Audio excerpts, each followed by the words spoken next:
Rare occasion at State House as former President Uhuru Kenyatta and President William Ruto meet during the East African Community and South African Development Community panel meeting.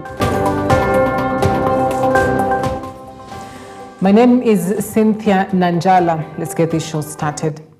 Health Cabinet Secretary Aden Duale has warned Medihill Group of Hospitals founder Dr. Swarup Mishra of a possible revocation of his citizenship, deportation and subsequent closure of the facilities following a government task force report on organ trafficking in the country. Speaking at the Kenya Medical Training College on Friday, Duale called out Mishra for his hospital's alleged involvement in the scandal, as well as what he termed developing a culture of impunity. Duale further warned the ex-Keses Member of Parliament against issuing threats and mailed a possible revocation of his Kenyan citizenship and having him deported to India. Of young people who their kidneys were removed.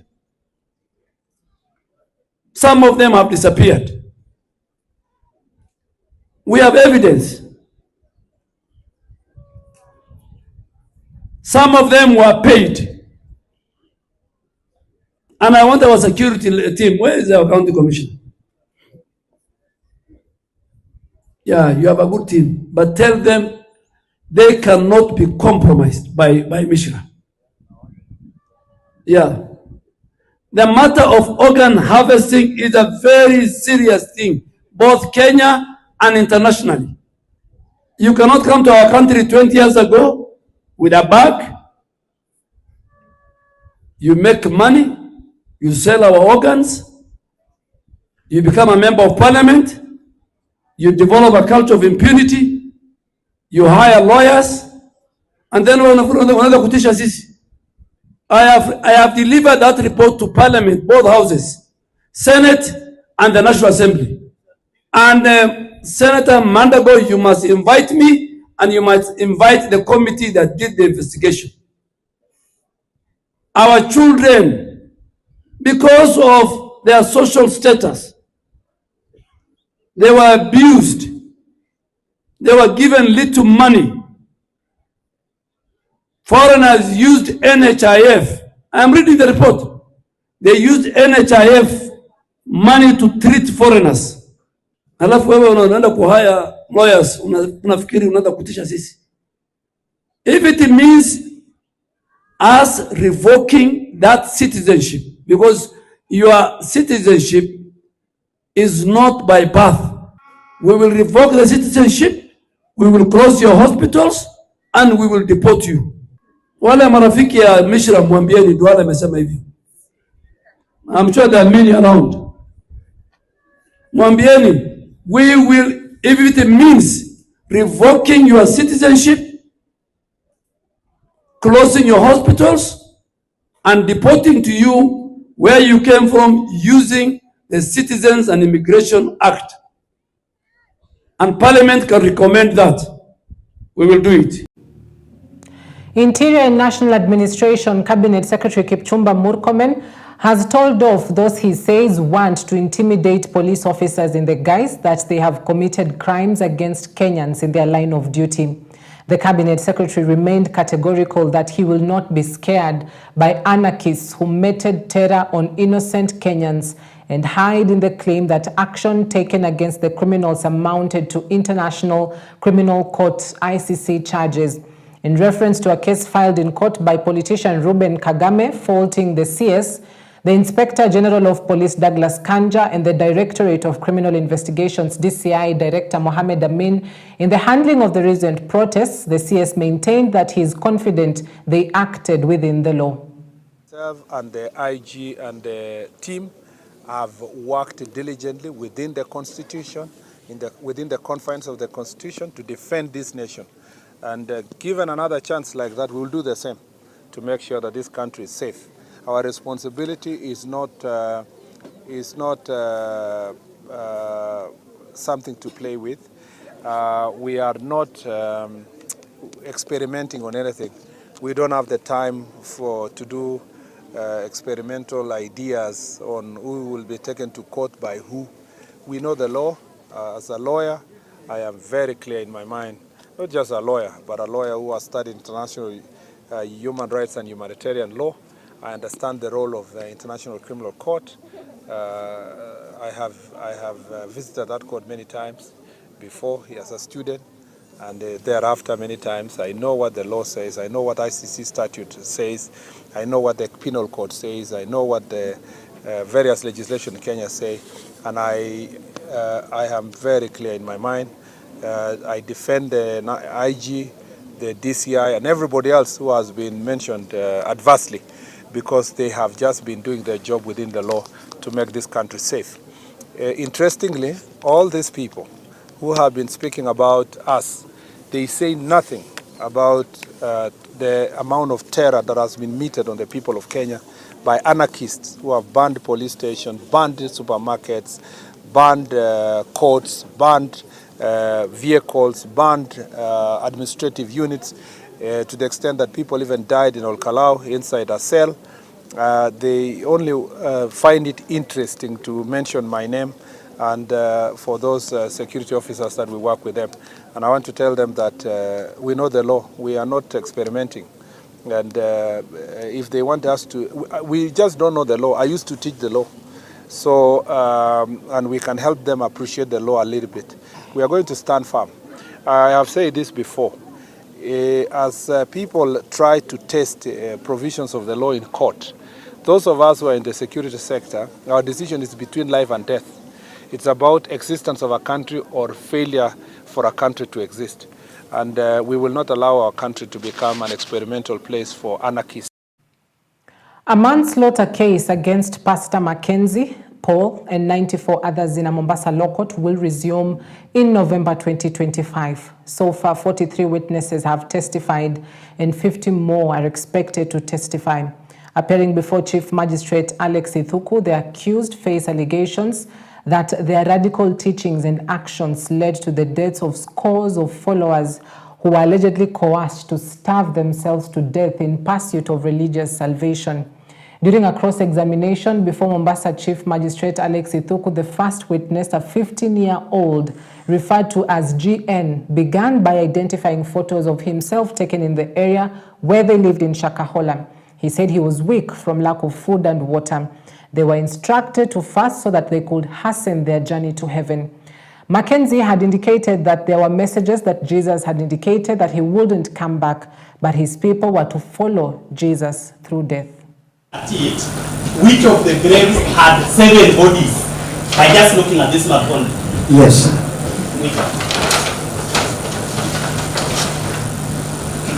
Around this area. Around this area. Yes, Your Honor. So this area we have 51, 52, 55, 53, 54.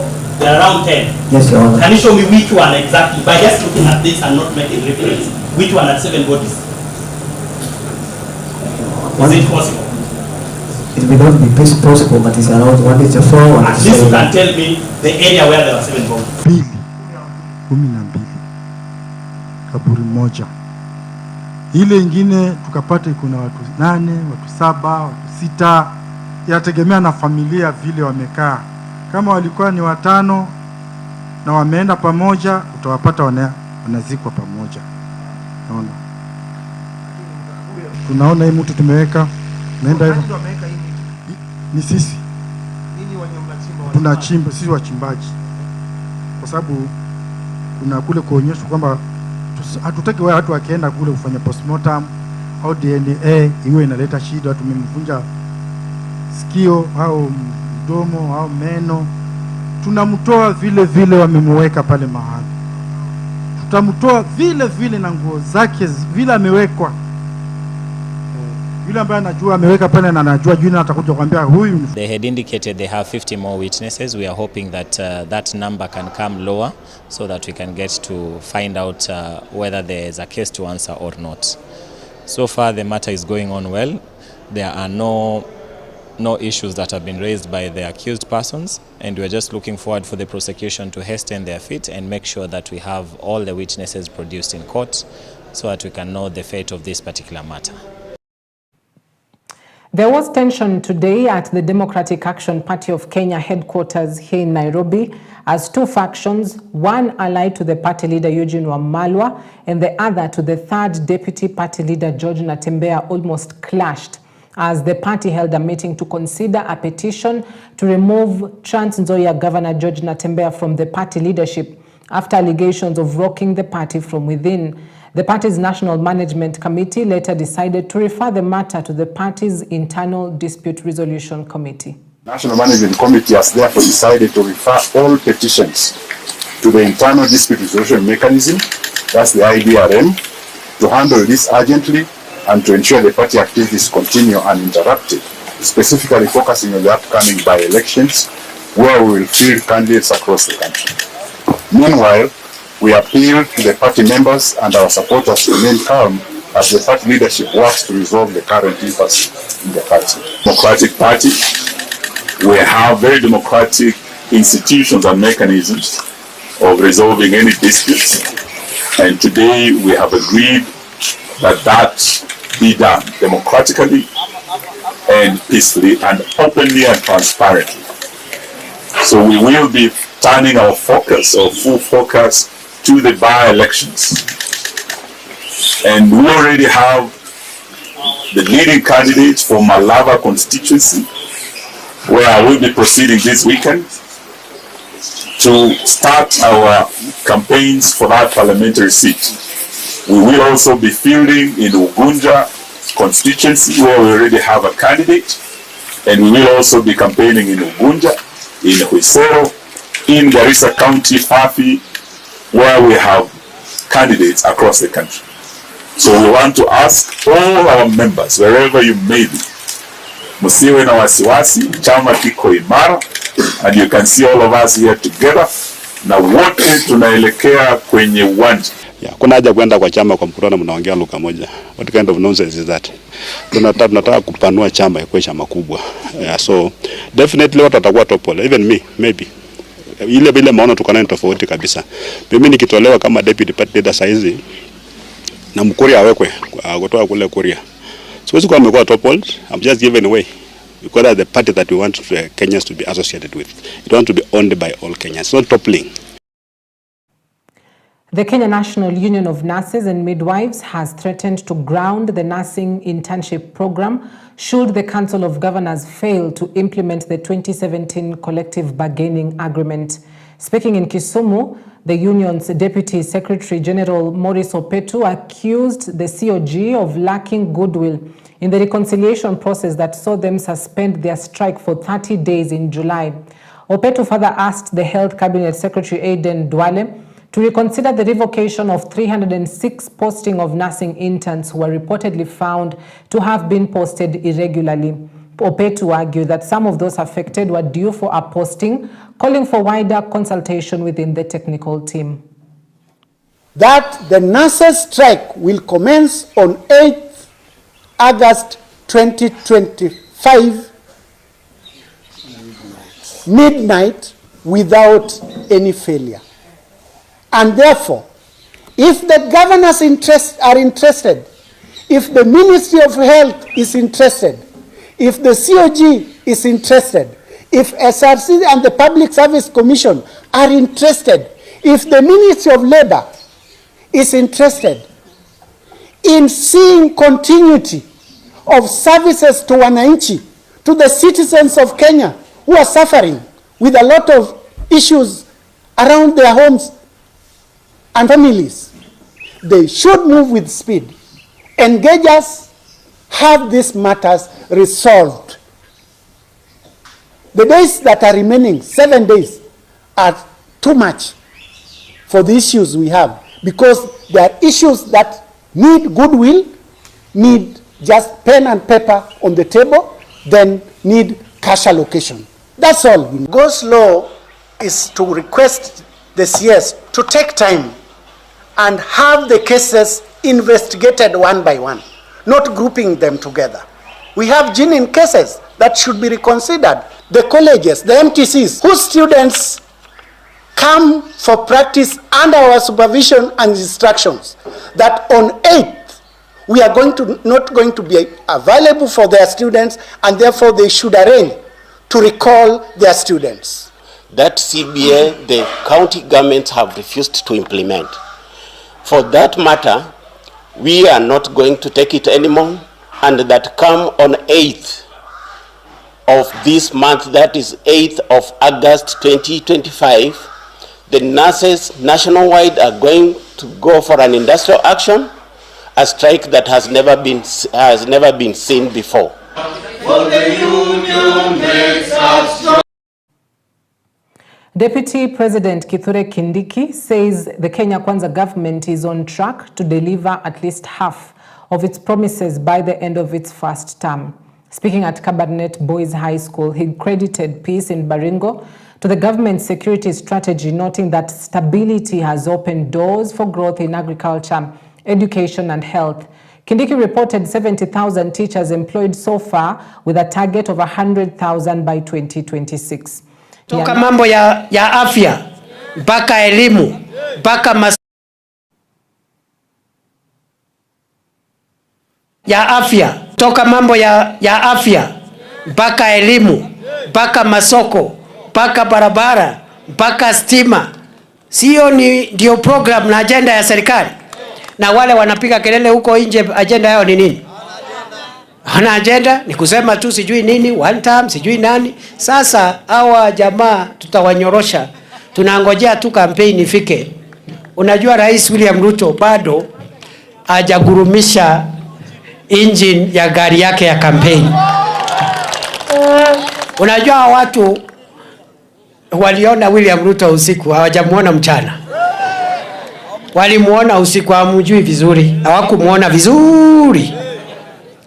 Bado hajapiga start. Baringo. Ile kitu ambayo nileta hapa ni kuangalia nyinyi watu Baringo. Nyinyi ni watu gani? Kama Raila Amolo Odinga anaweza toka kule Nyanza na atembee nchi yote na aseme yeye alikuwa katika ballot na akakaa pale na akakosa, lakini akasema ili nchi isimame lazima asimame na rais wetu Ruto. Lakini nyinyi hapa, kijana wenu mwingine hapa, kijana wenyu, mnanipata vizuri? Anapiga hii serikali. Si ni ukweli?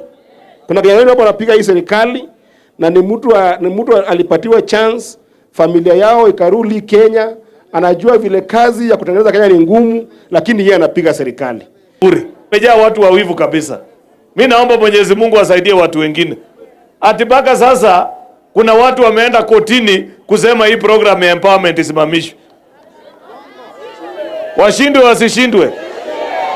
Na ningependa kuambia mahakama, saa ile mnasikiza kesi zingine kama hizo, hapana sikiza mabrokers kule Nairobi. Kuja hapo mashinani ulize wananchi. Wakuambie kama wanataka ama hawataki. Wewe ukichukua pesa yako ukunywe nayo pombe. Ukichukua pesa yako ufanyie ile vitu unafanyia. Kindiki achukue yake, akuje asaidie kina mama. Inakuwashia nini? Inakuumia nini? Toka mambo ya Prime Cabinet Secretary Musalia Mudavadi has assured teachers of the government's continuous assessment of the status of education standards in the country. Mudavadi made the remarks when he met with the leadership of the Kenya National Union of Teachers, NAT, and the Kenya Secondary School Heads Association, KESHA, from Kakamega North, Malava constituency. The delegation of over 70 teachers representatives met the Prime Cabinet Secretary at his offices in Nairobi. This, he said, is an inaugural meeting aimed at assessing and improving the welfare of teachers and uplifting the education standards in Western Kenya.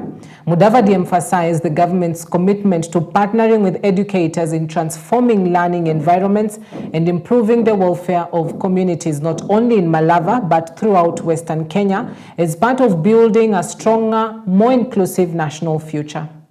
You assist us upgrade the infrastructure in the following institutions: Shamberere National Polytechnic, which needs a tuition block; Manyonje Secondary School, which needs a laboratory; Matioli Secondary Administration needs an administration block; Tande Secondary needs 6 classrooms; Matsaga Secondary needs a total facelift. On the other hand, we also have Chevoso Comprehensive School, which needs 4 classrooms. Ingavira Comprehensive needs 2 classrooms. Moriola Comprehensive Administration Block. Lunyu Comprehensive needs an ICT center.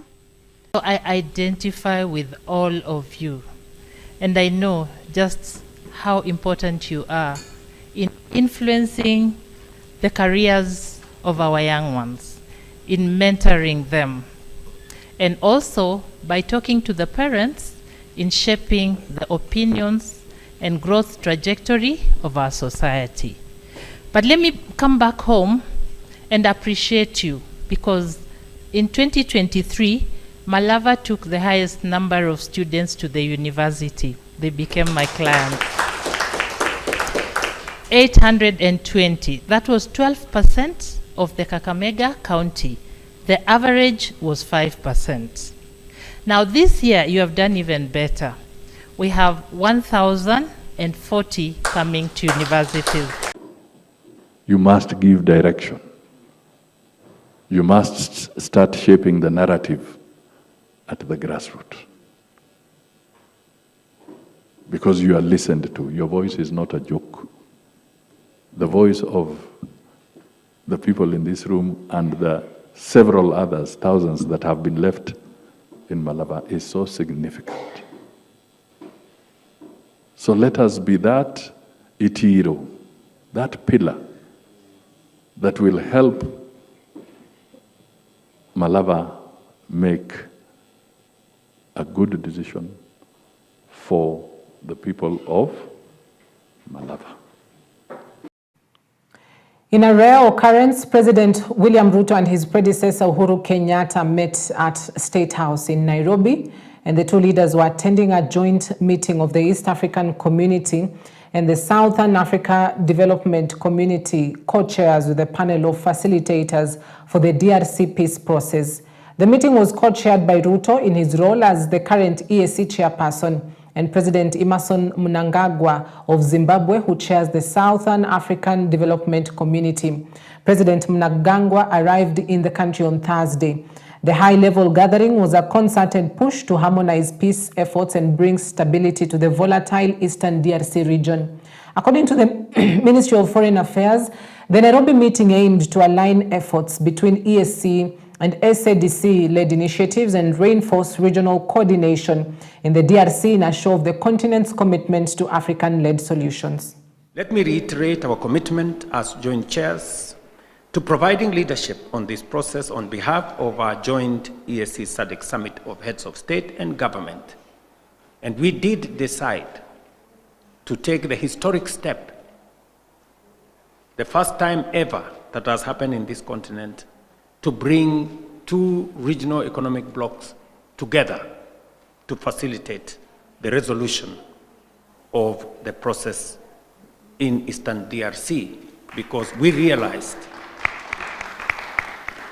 that this was a situation that was threatening to run out of control. Salutes the Washington Agreement signed between Rwanda and DRC, and the Declaration of Principles signed between M23 and the government of DRC in Doha. However, the African Union underlines the centrality of its mediation role in all the crises of our continent. Now, it is paramount to capitalize on any breakthrough or progress that can bring peace and stability to our member countries. However, there is a need for better coordination and more coherence if we are to succeed in the implementation process of those agreements. Besides, the Commission urges all stakeholders to tackle the root causes of the problem in a holistic manner. Allow me to underscore my readiness and that of our two regional blocs to constantly engage with you and facilitate our important work until peace and stability is realized in Eastern DRC. Wiper leader Kalonzo Musyoka has officially rebranded his political outfit from the Wiper Democratic Movement to the Wiper Party Front. A move, he says, is intended to align with the evolving political consciousness in Kenya, particularly among the youth. Speaking during a press briefing on Friday in Westlands, Nairobi, Kalonzo said the decision was driven by the need to bring a new spirit into the party and respond to the changing national mood, especially following the youth-led protests against the Finance Bill 2024. Wa safari tuko hapa kwa sababu safari imeshatimia na imeshaanza. Tuko hapa kupokea certificate ya chama chetu, chama ambacho tumebadilisha jina na tukachukua jina lile ambalo linafaa wakati huu, linaambatana na maadili yetu ya ukombozi. Hivi ni kusema kwamba we are here to receive our certificate of the Wiper Patriotic Front, kwamba hiki ndio chama cha ukombozi wa nchi ya Kenya. Safari imeanza. Wale waliokuwa wana doubts kwamba tutafika, tumefika na tunasonga safari, na tunataka kuwahimiza wale watu ambao wanahisia kama zetu, wana filosofia kama zetu, waje wajiunge na hichi chama. Maana hiki ndio chama ambacho kinawakilisha yale maadili yanayofanyika katika nchi ya Kenya. Na baada ya kumaliza haya, kupokea hii certificate, ninajua bado kuna jambo lingine linakuja. Na tutakuja pale mashinani kuhakikisha kwamba kila mtu amepata nafasi ya kujisajili na hiki chama chetu. Asante sana. Basi leo tunavaa kofia rasmi, kofia ya Wiper Patriotic Front. Kwa hivyo leo tumevalishwa rasmi hii kofia. Na tunasema safari imeanza. Asante. Safari ya baba ni machweo. Asante. Well, that's interesting, from the Wiper Party changing its name to the Wiper Party Front. Interesting to see, or at least to listen to why they're changing this particular name. All right, we wrap it up at that point tonight. Thank you for watching. I hope you're duly informed. Thank you for your time this evening. My name is Cynthia Nanjala. Have yourself a good night and a blessed weekend ahead.